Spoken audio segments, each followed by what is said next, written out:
नमस्कार दोस्तों। तो हम लोगों ने अंजू दीदी नाटक का वाचन शुरुआत किया था। तो हम लोगों ने 81 पेज तक देख लिया था। अब आगे का वाचन कुछ इस प्रकार है।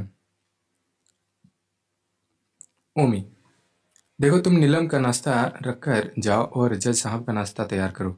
मैं उसको नाश्ता देती हूँ। इतने में तुम इधर रख दो नीलम से। देखो नीलम बेटे, अब नीलम से कह रही है ये ओमी। देखो नीलम बेटे, अपना नाश्ता कर लो। मुन्नी, मुन्नी यहाँ पे मिट गया है। मुन्नी को अभी तुम्हारे पापा और दादाजी का नाश्ता तैयार करना है।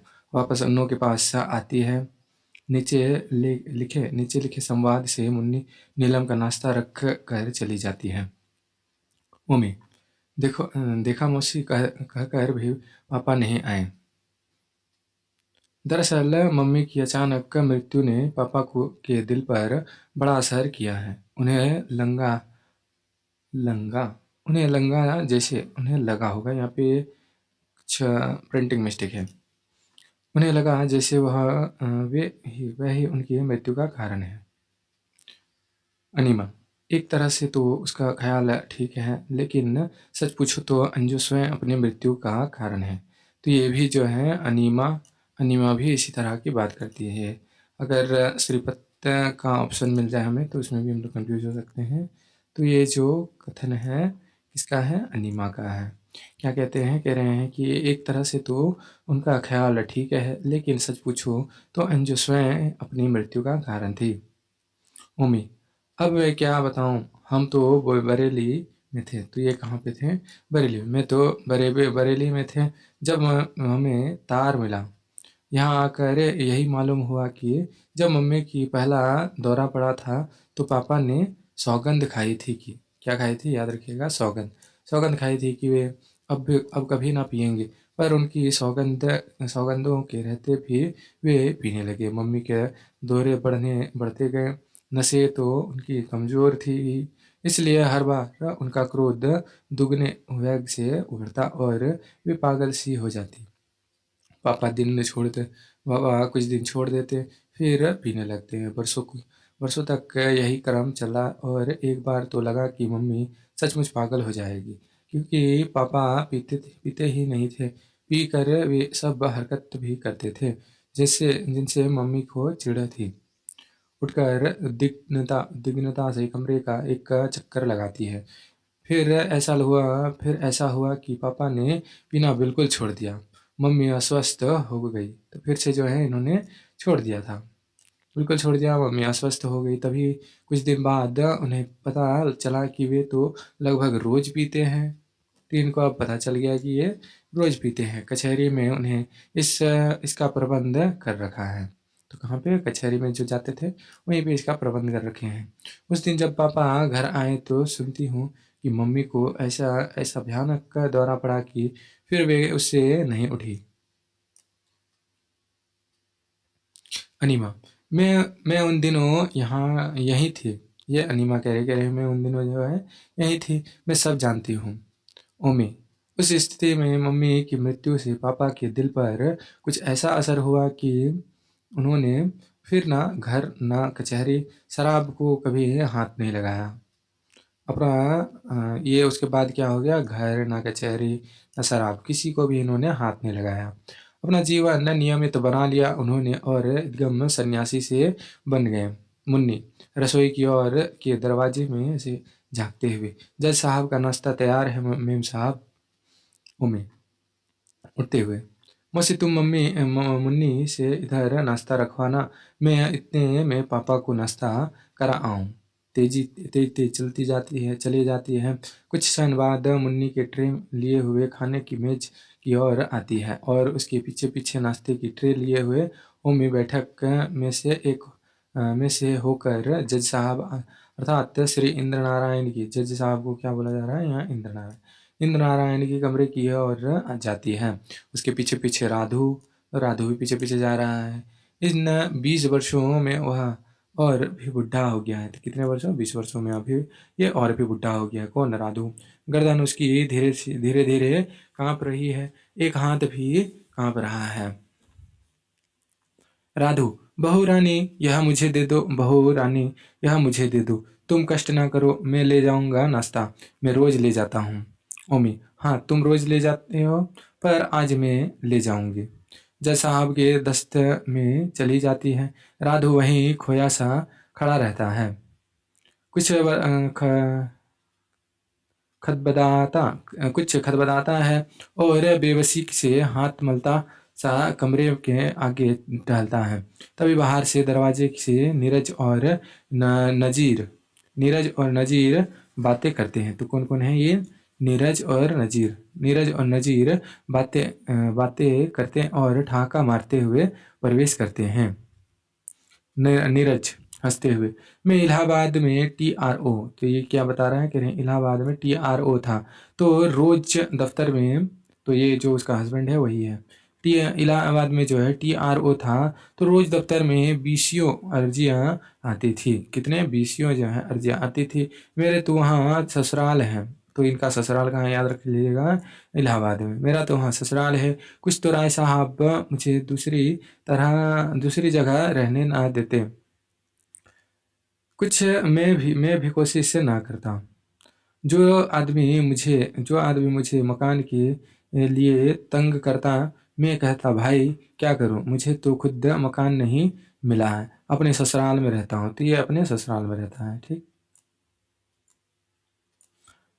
एक सरदार जी बहुत बार आ चुके थे और मैं उन्हें अनजाने में कई बार यही जवाब दे चुका था। एक दिन जलकर कहने लगे, पंजाबी स्वर में नकल उतारते हुए, बादशाहो बादशाहो जे साडी भी ससुराल इत्ते होती, तो हम भी आपको कभी तंग ना करने ना आउंदे। जोर से ठहाका लगाता और नजीर उसके ठहाके में योग देता है। नीरज, ऐसे बीसियों किस्से हैं। आप गर्द मर्दों गर्दमंदों और जरूरतमंदों का ख्याल करें। उन दोस्तों का ख्याल करें जो मुझसे समझते हैं कि हाँ, कान से पकड़ कर हमने हमने हमसे सब काम करा सकते हैं। उन गांधी टोपियों का ख्याल करें जिन्हें पहनने वाले यह सोचते हैं कि उन्हें देखते ही TRO तो दूर कलेक्टर तक को अदब में खड़े हो जाना चाहिए और ज़रूरत पड़े तो अपने ससुराल को निकल कर उसके ससुराल को उसके जमा देना चाहिए। जोर से ठहाका लगाता है। मैंने इस सब खुदाई फौजदार के तगादे को एक ही हल निकाल रखा है। उन सब के केस टोपी प्रायोरिटी हो गए यहाँ पे, प्रायोरिटी पर रखते हैं। पर उनकी अर्जियां और सिफारिशें फाइलों के नीचे दबी रहती है और कभी समय पर नहीं मिलती। नज़ीर, और केस उनकी टॉप प्रायोरिटी पर होती है। तो ये क्या कह रहे हैं? उनकी जो है केस जो है टॉप प्रायोरिटी पर होती है। नीरज, और केस उनके टॉप प्रायोरिटी पर रहते हैं। दोनों अनायास ठहाका लगाते हैं। नीरज, इन गांधी टोपी और इनकी सिफारिशों का इसके अतिरिक्त और कोई इलाज नहीं। ठीक है। नज़ीर नज़ीर क्या कहता है? कि तुम्हें यकीन न आएगा, पिछले दिन हमारे दफ्तर में दो चपरासी की जगह खाली हुई। तो कितने? दो चपरासी की जगह खाली हुई। एक चपरासी का नाम ऊपर से आया, किसी मंत्री के भतीजे के साले का साला का बहनोई या जाने क्या था। जब मैंने आनाकानी की तो डायरेक्टर ऑफ प्रोग्राम्स ने फ़ोन किया। तो जिसने आनाकानी करने का कोशिश किया, तो डायरेक्टर ऑफ प्रोग्राम्स ने फ़ोन किया कि मंत्री महोदय ने खुद उसके नाम की सिफारिश की है।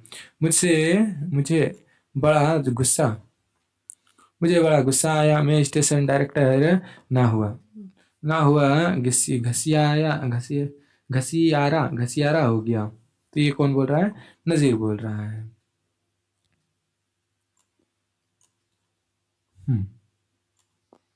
आगे क्या बोल रहे हैं? मैं स्टेशन डायरेक्टर ना हुआ कसियारा हो गया, जो एक चपरासी भी अपनी इच्छा से नहीं रख सकता हूँ। और एक वह जमाना था, हम पीए, ठीक है, ये अपने आप को किससे कर रहा है, करें पीए तक सीधे भर्ती कर लेते थे। मैंने फ़ोन के जवाब में कह दिया कि बजट कट रहा है और all round economic diverse drive drive drive के कारण मैंने वे नौकरी छांट दी है। ठीक है, तो ये किसके कारण छोड़ दिया है, याद रखिएगा।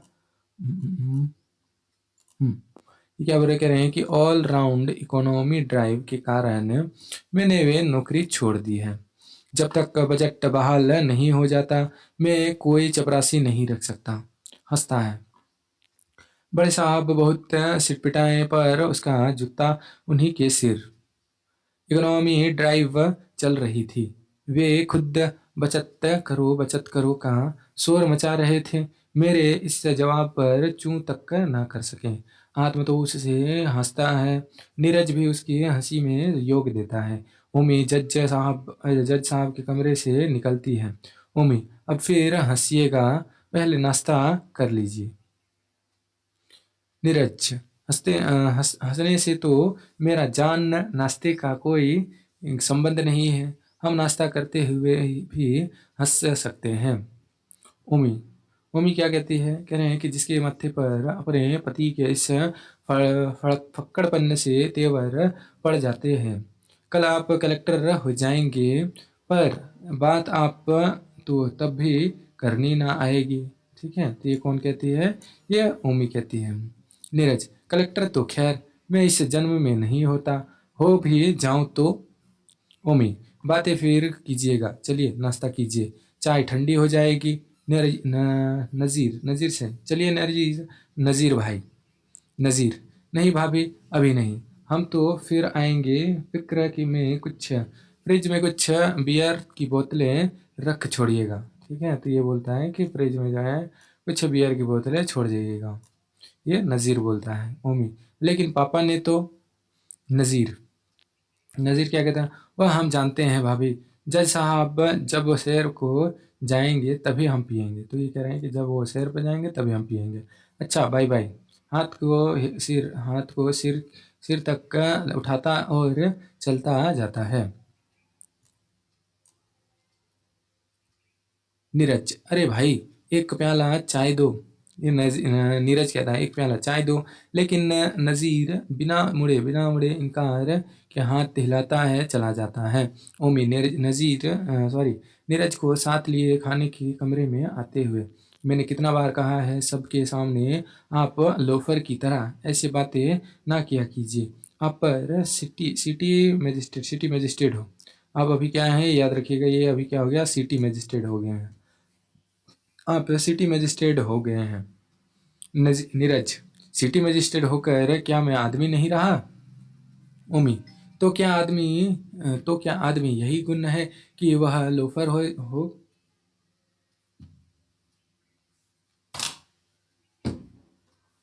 क्षमा चाहते हैं, थोड़ा सा। यहाँ क्या कह रहे हैं कि तो क्या आदमी का यही गुण है कि वह लोफर हो। जो सभ्य और शिष्ट हो, वे क्या आदमी नहीं है। तो ये सारे थोड़ा सा ध्यान दे लीजिएगा, क्योंकि अंजू दीदी और ओमी का मिलता जुलता ही कथन टाइप में है। नज़ीर, सॉरी, नीरज, नीरज क्या कह रहा है, खाने की मेज के नीचे से कुर्सी घसीट कर उस पर बैठते हुए, तुम पापा की बात बेकार करती हो। पहली बात तो यह है कि वे हाईकोर्ट के जज हैं। अभी वो क्या बन गए हैं, हाईकोर्ट के जज हैं। और जज और सिटी मजिस्ट्रेट में बड़ा फर्क है। जज बड़ी सी विंग लगाते हैं, तो जज क्या करते हैं, बड़ी सी विंग लगाते हैं। जज बड़ी सी विंग लगाते हैं। लंबा मुंह बनाए ऊंची कुर्सी पर बैठा वकील के बयान सुनता और गहर गंभीर फैसला देता है। हाईकोर्ट के इस गंभीर वातावरण में जरा सी अशिष्टता या लोफरी की गुंजाइश ही कहाँ है। सिटी मजिस्ट्रेट को नगर भर के गुंडों, चोर बाजारियों, परमिट होल्डर, सेठ साहूकारों और पुलिस वालों से काम पड़ना काम पड़ता है, और कोई भला आदमी उन भले आदमियों के साथ कैसे निभा सकता है? क्यों मसी? अनीमा: मैं तो ना कभी सिटी मजिस्ट्रेट की अदालत में हाजिर हुई हूँ, न जज के। तो ये कौन कहती है? अनीमा कहती है। नीरज उठकर दोनों हाथ फैलाकर अदब बजा लाते हुए: सिटी मजिस्ट्रेट तो आपकी सेवा में प्रस्तुत है। जज साहब को देखने के लिए आपको उस कमरे में पधारना होगा। होमी, जो इस बीच में बराबर चाय बनाती रही है, प्याली उसकी ओर बढ़ाते हुए: सारे मजिस्ट्रेट आप ही की तरह लोफर होते हैं। तो ये कौन कह रही है? होमी कहती है। सारे मजिस्ट्रेट क्या आप ही की तरह लोफर होते होंगे? नीरज: मेरे देखने में जितने आए हैं वे तो लगभग मेरे जैसे ही हैं। बाकी दूध के धुले कहीं छिपे हों तो कह नहीं सकते हैं।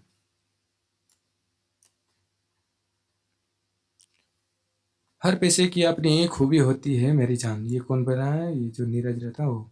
मेरा ख्याल है मेरे मजिस्ट्रेट ऐसे ही आदमी को चाहती है। ये क्या कह रहे हैं? कह रहे हैं कि मेरा ख्याल है कि मजिस्ट्रेसी मजिस्ट्रेसी ऐसे ही आदमी को चाहती है। जो पोस्ट होता है उसी के लिए भर रहे हैं हम। कोई आदमी भला सफल मजिस्ट्रेट या कलेक्टर हो ही नहीं सकता है। उमी अपना प्याला बनाकर स्वयं भी बैठती हुई: आप अपने आईने में दूसरे को मत देखिए। चोरों को सारी दुनिया चोर नजर आती है। तो ये वाला कथन कौन कहती है? उमी कहती है। चोर को सारी दुनिया चोर ही नजर आती है। आपका ख्याल है कि नीलम बड़ा होकर कलेक्टर बनेगा तो अशिष्ट, सभ्य और लोफर हो जाएगा? तो याद रखिएगा, ये कलेक्टर किसको बनाना चाह रही है? नीलम को। आप विश्वास से रखिए, वह एक भला दयान दयांतदार, सभ्य, शिष्ट और विनम्र हाकिम होगा। मैं हमेशा इस बात की शिक्षा देती हूँ। देख लीजिएगा। नीरज: तब वह क्लर्क होगा, कलेक्टर नहीं। ये कौन कहता है? नीरज कह रहा है कि तब तो वह क्लर्क होगा, कलेक्टर नहीं बनेगा। इसका तुम विश्वास रखो। Clerk? Neeraj: definitely dignified, sorry यहाँ क्या कह रहे हैं? डिग्निफाइड। डिग्निफाइड यानी ऊंची किस्म का, मतलब ऊंची किस्म का ही वो क्लर्क बनेगा। सिर्फ किस्म का, शरीफ किस्म का क्लर्क, शरीफ किस्म का क्लर्क, यही कोई सचिव अचीव। फिर मैं नीलम को कलेक्टर नहीं बनाना चाहता। और ये क्या कह रहा है? नीरज कह रहा है कि मैं जो है उसे कलेक्टर नहीं बनाना चाहता हूँ, मैं तो उसे क्रिकेट का कप्तान बनाना चाहता हूँ। ओमी: नीलम में शक्ति भी है फुटबॉल या क्रिकेट खेलने की। क्रिकेट का कप्तान तो उसको बनाना चाहिए था। ठीक है, ये क्या कह रहे हैं? कह रहे हैं कि क्रिकेट का जो है कप्तान तो आपको बनना चाहिए था। ये ओमी कह रही है नीरज से। नीरज जोश से उठता है: वाह, क्या बात कही है तुमने मेरी जान। मैं तो बना ही था क्रिकेट का कप्तान होने के लिए। मामा जी ने कहा था, बेटे 2 घंटे पढ़ो और 6 घंटे डट के खेलो, निश्चय ही तुम क्रिकेट के कप्तान बनोगे। पर मम्मी पीछे पड़ी थी। मुझे आईएएस क्या बनाना चाहती थी इसको? आईएएस बनाने के लिए पीछे पड़ी हुई थी। 6 घंटा पढ़ाना और 2 घंटा खेलना पड़ा। मन क्रिकेट में, आंखें पढ़ाई में। नीरज तुम्हारे सामने है, नतीजा तुम्हारे सामने है। न क्रिकेट के कप्तान बने, न आईएएस। उमी: कलेक्टर तो आप अब भी बन सकते हैं। नीरज: वह शायद इस आज़ादी के कारण, कह रहे हैं कि वह शायद इस आज़ादी के कारण, जिनको पहले कोई 60 रुपये से भी ना पूछता था। तो इस अब ये क्या कह रहे हैं कि जिसको जो है 60 रुपये में भी जो है कोई नहीं पूछता था, जिन वकीलों की 4 रुपये रोज की भी प्रैक्टिस ना थी, वे आजकल माननीय मंत्री बने हुए हैं।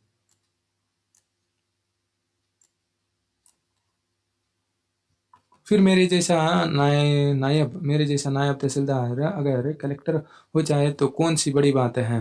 मामा जी कहा करते थे कि जिस चीज पर मन हो वही करना चाहिए। कलेक्टरी में मेरा मन कभी ही नहीं, कभी था ही नहीं। मैं सदा क्रिकेट का कप्तान बनना चाहता था। उमी, तो आप नीलम को कोई कलेक्टर बनाने से रोकते हैं? तो ये कह रही हैं कौन? उमी कह रही तो आप नीलम को क्यों कलेक्टर बनने से रोकते हैं? वह तो क्रिकेट का कप्तान नहीं आईएएस बनना चाहता है। तो ये कौन कह रहे हैं? ये उमी कहती है कि वो जो है वो आईएएस बनना चाहता है। नीरज, आजकल आईएएस नहीं आईएएस होना चाहिए। आईसीएस आईसीएस क्षमा चाहूँगा, यहाँ पे आईएएस नहीं आईसीएस है। यहाँ पे भी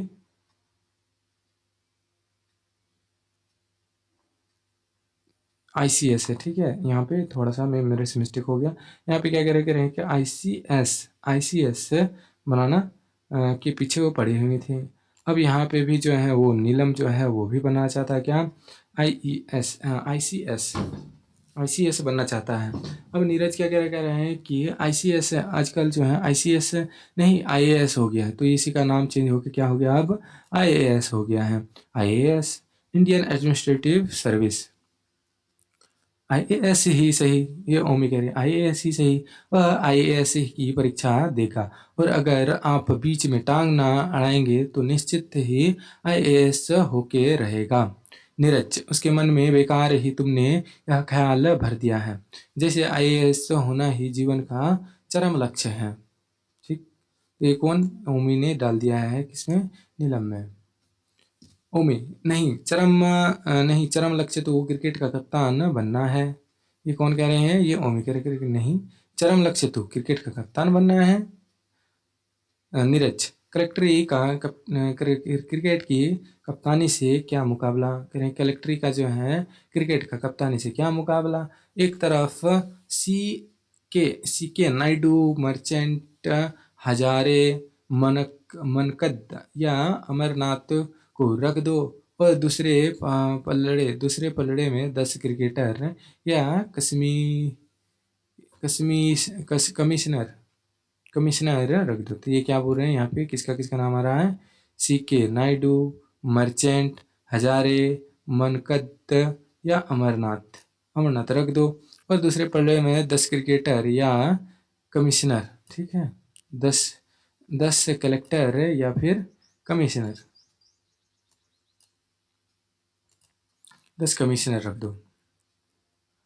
मैं तो हूँ अम्मो बराबर तुल जाएंगे। ठीक है, मैं कहता हूँ जो है बराबर तुल जाएंगे। ये कौन कह रहा है? नीरज कह रहा है। इस जिंदगी का उस जिंदगी से क्या मुकाबला? आज़ाद खुली हवा, खुली हाथ पांव और दिमाग की कमाई। ओमी, मुझसे इससे क्या हाथ पांव और दिमाग का काम नहीं? क्यों? अन्नो अन्नो मसी करें। अब ये अन्नो मसी करें, क्यों अन्नो मसी? और फिर सेक्रेटरी सुरक्षा, सिक्योरिटी सिक्योरिटी सुरक्षा। नीरज, हैं, लेकिन यहाँ वह स्वतंत्रता और विस्तार कहाँ?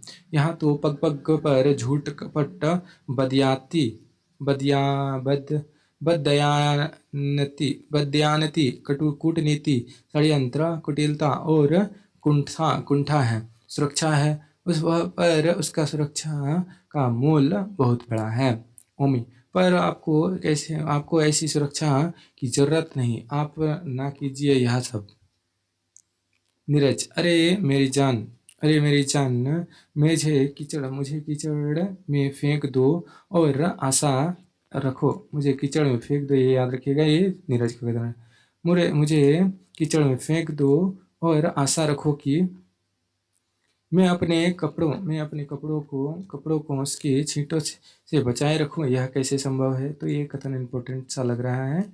ये नीरज का रहता है। ओमी, कलम क्या कीचड़ से कहीं नहीं रहता? ये क्या कह रहे हैं कि कमल जो है कीचड़ में नहीं रहता है। मैं अपने नीलम को इस सारे कीचड़ में कमल सा रखकर अपना कर्तव्य पूरा करना सिखाऊंगी। नीरज हंसकर, तुम लाख सिखाओ, इस दुष्चक्र में फंसा दो तो उसे अनायास यह सब करना पड़ेगा। नहीं तो वह किसी प्रांत या केंद्र की सरकार में बड़े दफ्तर में फाइलों के साथ माथा फोड़ेगा। तो कौन कह रहे हैं? ये नीरज कह रहा है। आगे क्या है? कह रहे हैं कि जिस अधिकार और हुक्मरानी के सपने तुम लेकर ले रही हो, वे सब इसी छल कपट और षड्यंत्र के कीचड़ पर टिकी है। मैं तो आज भी यह सब छोड़कर क्रिकेट का कप्तान बनना पसंद करूंगा। ये कौन कह रहा है? नीरज कह रहा है। ओमी क्या कहती है कि तो वो छोड़ दीजिए ना और बन जाइए क्रिकेट के कप्तान। अन्नों के लिए चाय का दूसरा प्याला बनाती है। अन्नू मुस्कुराती हुई इसकी बहस सुनती रहती है। नीरज, लेकिन क्रिकेट का कप्तान बनने के लिए जिस अभ्यास और साधना की जरूरत है वह कहाँ से आए? उम्र का बेहतरीन हिस्सा तो मैंने इस झूठी हुक्मरानी के सपने देखने में बिता दिए हैं। याद रखिएगा, ये कौन कह रहा है? नीरज कह रहा है। क्या कह रहे हैं? कि अभ्यास और साधना की ज़रूरत है और वह कहाँ से आए? उम्र का जो है बेहतरीन हिस्सा तो मैंने झूठी हुक्मरानी के सपने देखने में बिता दिए हैं। लोगों के दिलों पर जिसका शासन हो, क्रिकेट की उस कप्तानी के लिए शुरू से ही डटकर 6 घंटे खेलना जरूरी है। मामा श्रीपत कहा करते थे। ओमी चिढ़कर। मम्मी कहा करती थी कि श्रीपत मामा ब्रेक है, ब्रेक। इस घर की आसान आसन आराम, आसाम यहाँ पे नहीं लिखा है, इन्फ्लुएंटिंग मिस्टेक है। आराम आराम से चलती गाड़ी को उन्होंने एक ही बार आकर ब्रेक लगा दी। नीरज, और मैं कहता हूँ कि मम्मी स्वयं ब्रेक थी। अब ये नीरज ही को क्या कह रहे हैं? कह रहे हैं कि और मैं कहता हूँ कि मम्मी स्वयं ब्रेक थी। जब तक वे जिंदा रही उन्होंने इस घर की जिंदगी पर ब्रेक लगाए रखी। उसे ज़्यादा से फूलने फलने नहीं दिया और जब मर गई तो ब्रेक लगती गई। ओमी ओमी क्या कह रहे हैं कि अपनी माँ के बारे में ऐसी बात तय करते हुए आपको शर्म नहीं आती? अम्मू मौसी क्या कहेगी? नीरज, मौसी क्या यह बात नहीं जानती है? रही शर्म की बात, मैं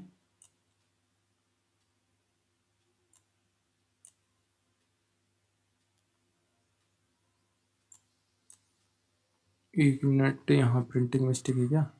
अच्छा, ठीक है।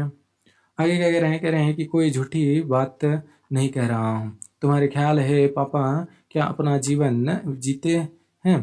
तुम और नीलम क्या अपना जीवन जीती हो? और मैं भी क्या अपना जीवन जीता हूँ? हम सब वही जीवन जी रहे हैं जो मम्मी चाहती थी कि हम जिए, या मम्मी के नाना चाहते थे कि दुनिया जिए। ठीक है, तो ये कथन भी इम्पोर्टेंट है। किसका रहता है? ये नीरज का रहता है। आगे क्या कह रहे हैं? कह रहे हैं ओमी ओमी कह रहे हैं कि तो क्या बुरा चाहते थे? कह रहे हैं कि तो क्या बुरा चाहते थे? समय से उठना बैठना, खाना खाना पीना, अपने सारे काम समय से करना और समय से जिंदगी जीना क्या बुरा है? क्रिकेट के कप्तान का क्या आप यूं ही बन जाएंगे बिना किसी नियम से जिए? क्रिकेट के कप्तान तो क्या जाने अच्छे खिलाड़ी भी आप बन पाते या नहीं?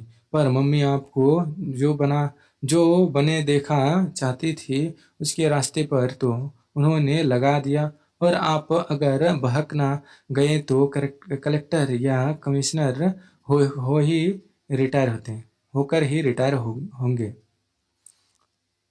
नीरज निरिमिस अपनी पत्नी की ओर देखता है। उसके चुप होते ही जोर से ठहाका लगाता है। बैठक में बाहर के दरवाजे से श्रीपत प्रवेश करता है। तो यहाँ पे फिर से श्रीपत आ गया। श्रीपत प्रवेश कर रहा है, कुछ क्षण वहीं खड़ा सुन गुन लेता है, फिर नीचे के संवाद में खाने के कमरे की ओर जाता है। नीरज, मामा श्रीपत मम्मी ने कहा करते थे। ये क्या कह रहे हैं? नीरज कहता है मामा श्रीपत मम्मी से कहा करते थे कि तुम्हें सेना में कोई छोटी मोटी कप्तान या लेफ्टिनेंट हो जाना चाहिए। उस समय तो सेना में स्त्री ली नहीं जाती थी। अब ले ली जाती है और मैं कहता हूँ कि तुम्हें सच ही सेना में भर्ती हो जाना चाहिए। ओमी चिढ़कर, मामा श्रीपत ब्रेक थे ब्रेक। श्रीपत मामा, मामा श्रीपत राय पधारे हैं। ओमी के होठों से कुछ अजीब आश्चर्य या लज्जा मिश्रित ओ निकलती है। नीरज कुर्सी में उछलता है। नीरज कहता है, मामा जी। त्रिपत्ता उससे बाहों में भरते हुए लिपट जाता है। कहो बेटे, कैसे हो?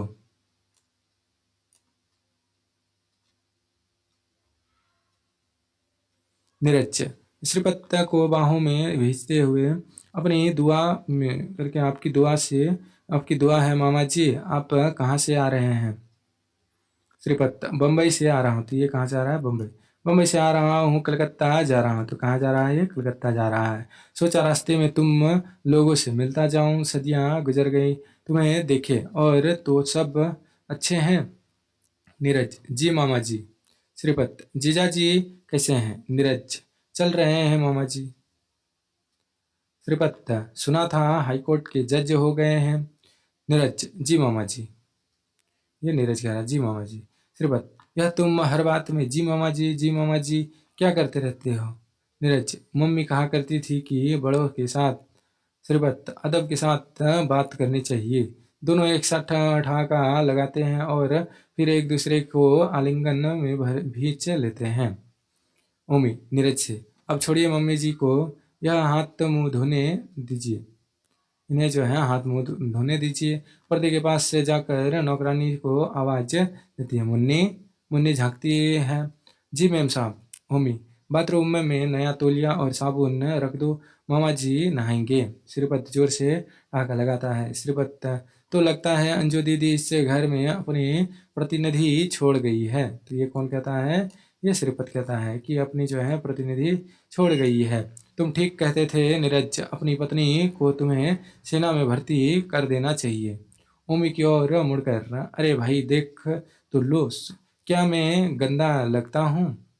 क्या नहीं लगता? करे कि क्या नहीं लगता कि अभी नहाकर चला आ रहा हूँ? नीरज, हाँ देखो मामा, देखो क्या मामा जी गंदे लगते हैं।